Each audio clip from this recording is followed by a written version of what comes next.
السلام عليكم ورحمة الله وبركاته. ازيكم عاملين ايه؟ يا رب دايما بنعمة وصحة وستر. النهارده جايبه لك وصفة حلوة جدا جدا جدا قبل العيد لبشرة ولا اروع من كده ولا اصفى من كده. بشرة صافية. انا مش بقول لك بيضة، بس في ناس عندها هوس انها تبقى بيضة. في ناس بيبقى عندها هوس انها تبقى بيضة، لا الموضوع مش كده.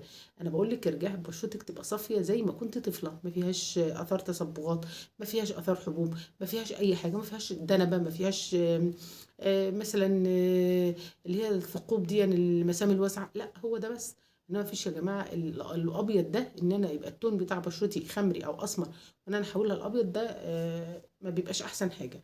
طبعا مش عايزه اطول عليكم قوي، بس عايزه اقول لك على معلومه برضو حلوه.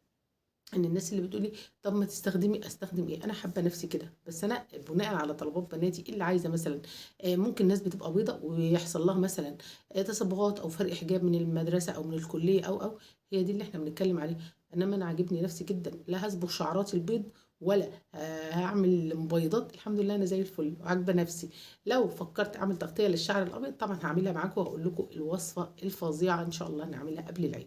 يلا بقى نكمل النهارده ونقول على وصفه حلوه جدا جدا جدا. وطبعا وصفه الكابرون اللي احنا تناولناها، عايزه اقول لك ان في متخصصات كتير تجميل تناولوها، وفي دكاتره كتير تناولوها، وفي ناس بتقول انها جابت معاها نتيجه وناس بتقول انها ما جابتش نتيجه. وهي في الاول وفي الاخر استجابه بشره، وربنا يسعدكم كلكم وتبيض وجوهكم. اهم حاجه هي ما تبيض وجوهكم وتسود وجوهكم. تعالي بقى النهارده اقول لك على وصفه حلوه جدا جدا جدا. هتجيبي ايه يا ست البنات؟ هتجيبي لي معلقه عرقسوس كبيره، وهتجيبي لي معلقه بذور كتان كبيره، وبعدين تغليهم في مثلا كوبايه الا ربع ميه، كوبايه الا ربع ميه على نار هاديه لحد ما يطلع الجل، لحد ما الكوبايه الا ربع دي تبقى ربع كوبايه تقريبا. ده مستخلص العرقسوس اللي بيستخدم في احلى حاجه في الدنيا.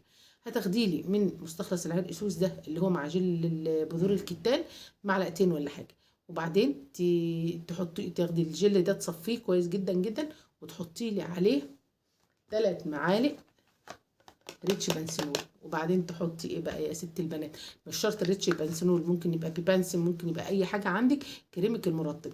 وبعد كده تحطي لي 10 نقط من سيفيت، ده فيتامين سي.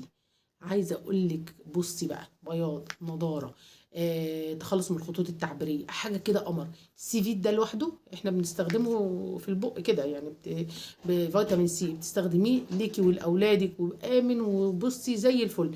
بس هو ملمسه زيتي، فلازم علشان يندمج لازم يبقى مع كريم، وما تكتريش منه لان لو حطيتي منه كتير بيفصل الكريم.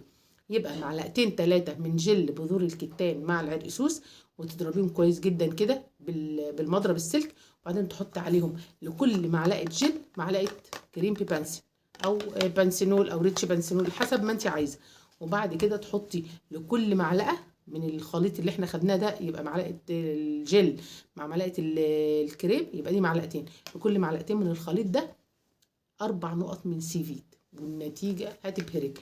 هتغسلي بشرتك كل ليله بالليل، وبعدين تعملي سكراب حلو او تغسليها بالغسول بتاعك او بالغسول اللي احنا قلنا عليه. وبعد كده تحطي طبقه منه بسيطه جدا، وينفع تحت العينين على فكره. وتحطي منه طبقه بسيطه جدا، ممكن تنامي بيه وممكن تغسلي وترطبي على حسب نوع بشرتك. تمام كده، اهم حاجه المرطبات. وجربي. يلا سبسكرايب للقناه عشان الفيديوهات اللي جايه مهمه جدا جدا جدا. شكرا والسلام عليكم ورحمه الله وبركاته.